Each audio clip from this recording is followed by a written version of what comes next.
আজ স্যার আমায় কোয়েশ্চেন করেছিল ব্যাকরণ কাকে বলে। আমি তখন বললাম স্যার আমি লাস্টে একটুখানি পারবো। স্যার বললো নাকি ঠিক আছে ওইটাই বল। আমি তখন বললাম তাকে ব্যাকরণ বলে।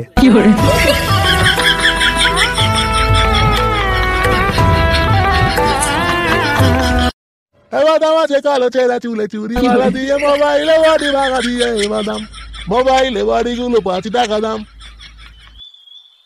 বলো বাবু কি চাই? বাদাম খাবে? এখানে কি আছে বড়া? এই যে বাবু বাদাম বিক্রি করছি। বড়া বাদাম বিক্রি করার জায়গা মান না? হ্যাঁ বাবু তোমার মনে হচ্ছে মনটা খারাপ তাই না? দাঁড়া বাবু তোমার মন আমি এখনই ভালো করে দিচ্ছি। বাদাম আছে কালো চেরা চুলে। তোর বালের তোর গায়ে ঢুকে না গুড মর্নিং। এই বাবু তুমি এরকম করছো কেন? বাবু মানে চোখান কে ছিলে বাদাম বিক্রি করার জায়গা পাস না? Bera good morning. এই তুমি এরকম কথা বলছো কেন বাবু? দুটো বাদাম দিচ্ছি খেয়ে দেখো। ওকে যদি তোর বাদামের কপাল মারি বালের বাদাম। হ্যাঁ আরে আরে আরে আমার সব বাদাম পড়ে গেল রে। এরপর থেকে আমার চা দিলে চায়ের ভিতরে কুচি কুচি কইরা আদা কেটে দিবি, খাসির মাংস কেটে দিবি,